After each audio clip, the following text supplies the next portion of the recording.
The latest Nintendo financial earnings report was interesting, and it confirmed one thing. Nintendo is doomed, and they're gonna go third party. I guess I should have listened to the YouTube comments in 2015. Okay, obviously, I'm joking here, but those financial earnings do make me think that we're gonna be in for a very interesting year for Nintendo, potentially even a year and a half or 2 years. And they have one big test ahead of them. Can they smoothly pave the way for their next generation machine? Now, if you didn't get a chance to read any of the financials from this week's report, I'll summarize them briefly. Basically, according to Bloomberg, Switch sales are going down faster than Nintendo had anticipated. Now, this really isn't a huge surprise. The Switch has been on the market for 6 years. It's seen some great success over those 6 years, but nothing lasts forever, and the same goes for the Switch sales. And every console goes through this when they've been on the market for so long, so it's only natural that this was going to happen to the Switch. Although the way Nintendo says that the sales are going down faster than they had anticipated, that kind of sounds like they're a bit alarmed at this fact. Not to a, oh no, we're really scared for the future of our company sort of extent, but it's clear that they didn't anticipate the sales would go down so fast. You might think after hearing this that Nintendo is definitely planning their next generation machine to be released sometime very soon, but they apparently don't have any hardware plans for the remaining fiscal year, which ends in March 2024. And this is where things get a little bit confusing, because according to this same Bloomberg article, President Shintaro Furukawa said that no new or upgraded hardware is factored into Nintendo's annual forecast. Very careful language there. He specifically said that no new or upgraded hardware is factored into their annual forecast, which could mean that they probably do have a console planned for this year, but they're not putting it into the forecast. I don't think that's the case, but it is important to realize that the language here seems to be very intentional. So this may or may not be legit confirmation that there won't be a new console release this fiscal year, because let's be real, Nintendo has a history of denying the existence of new hardware. Remember in 2006 when a Nintendo spokesperson just flat out denied having any knowledge of a new DS model, and then one day later the DS Lite was announced? Yeah, stuff like that has happened in the past, although I'm not inclined to believe that this is a similar case. I might believe that Nintendo really doesn't have a new console in the works this year. Maybe it could be revealed this year, although that could get in the way of their current Switch hardware sales this year. Nikkei Asia even reported that their next console isn't going to launch before next spring at the earliest, although the plans for that console are still progressing well, so that seems like a reasonable bet. We'll see a new console next year later in 2024, although that does make me wonder how Nintendo plans on selling 15 million Switches in this fiscal year, especially since we don't know zilch about their holiday lineup.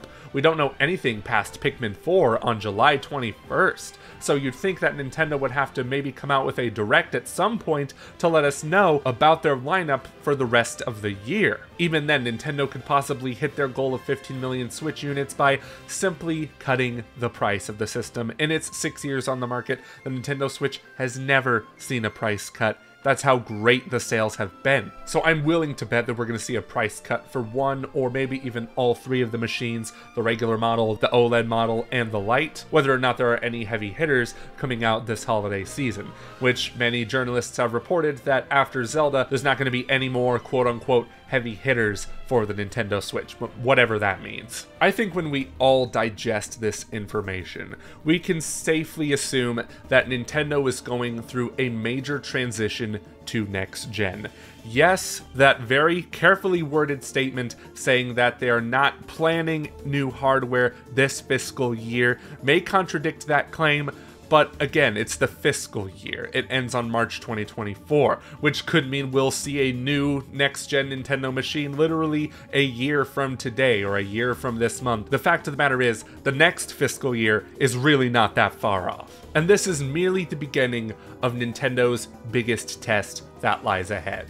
Can they achieve a smooth transition to next gen? And that all depends on a number of factors. But first I want to talk about the fact that we really don't know anything about the Switch's lineup after Pikmin 4 in July. And that, to me, is kind of concerning. Are Nintendo really just going to release Tears of the Kingdom and Pikmin 4 and just leave the rest of the year out to dry, mainly relying on mostly Legend of Zelda Tears of the Kingdom, because let's be real, that's going to be a way bigger hit than Pikmin 4. Are they really going to rely on Tears of the Kingdom to sell Switches over the holiday, maybe even the Switches with the price cut? And although I think they're going to make some more announcements before the holiday season, whether that be in June or maybe even a later direct in September, which is a really quick turnaround to announce holiday games, but I'm just spitballing here, it does leave me kind of a bit concerned, because it takes me back to 2011 and to 2012, from the Wii to the Wii U. The Wii didn't have much going for it in its last year on the market. I remember the first party titles that released were The Legend of Zelda Skyward Sword in 2011, and I think Mario Party 9 in 2012. Not exactly a big lineup there. Of course, Skyward Sword was a big-ish deal. I know a lot of people had problems with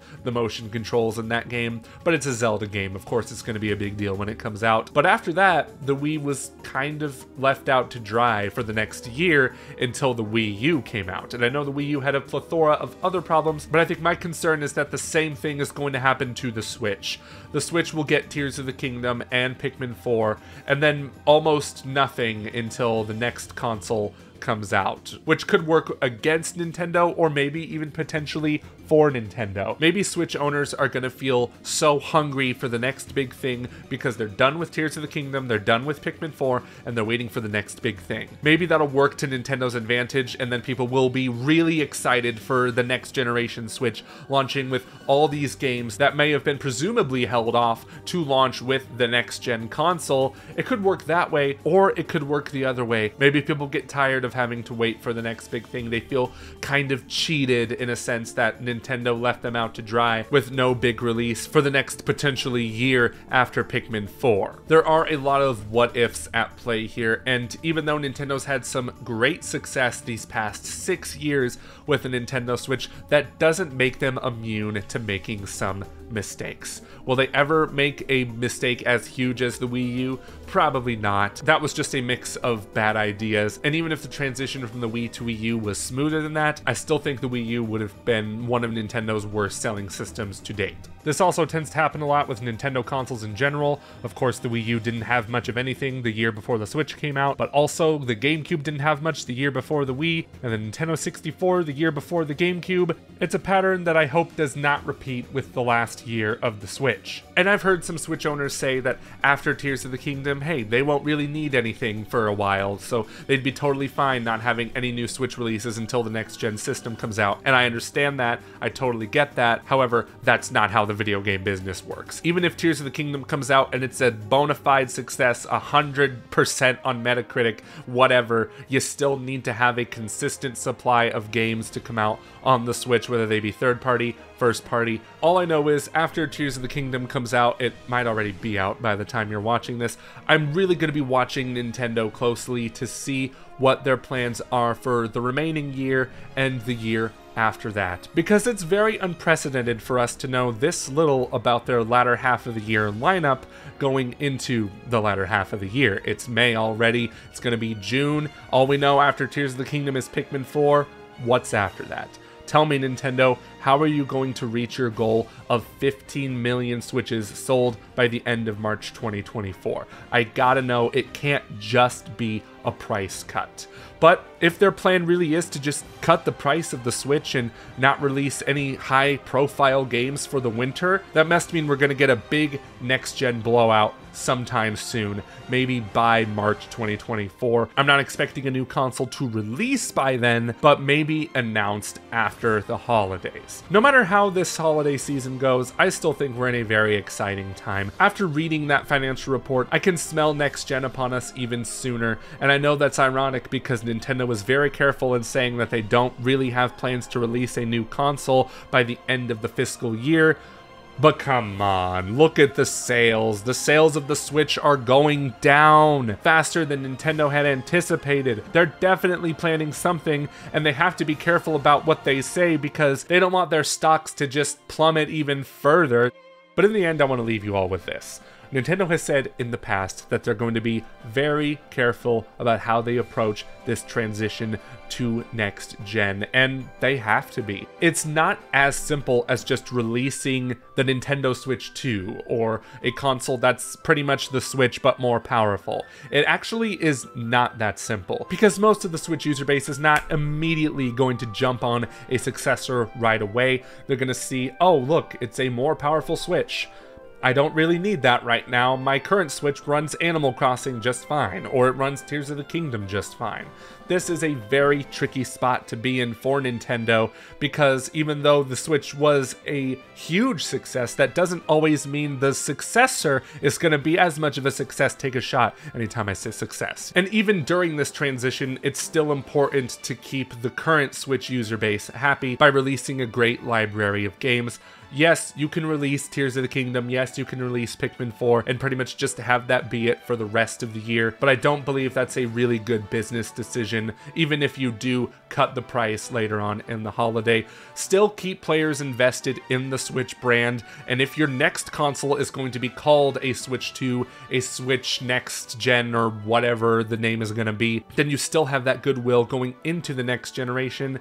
Heck, even PlayStation 4 had a great lineup the year the PlayStation 5 came out. We're talking Final Fantasy VII Remake, Ghost of Tsushima, The Last of Us Part 2, and there were even some cross-gen titles that came out on launch day like Spider-Man Miles Morales, and we're still getting PS4 games today. So it's important to keep both the current gen and the next gen fan base happy, rather than leaving current gen out in the dust, all in favor of focusing on next gen, not unlike what happened with the Wii to the Wii U. But that's going to do it for this topic. Yeah, the financial report was totally a sign of things to come for the future of Nintendo. Nintendo's going to have a very big challenge ahead of themselves for the transition to the next generation machine. And even though it's really good to launch the next gen machine with a great library of games, I still believe you got to take care of the current Switch owners this year by releasing some really good titles for the holiday season, and maybe with that price cut as well. But let me know what you think in the comments, and until next time, bye bye.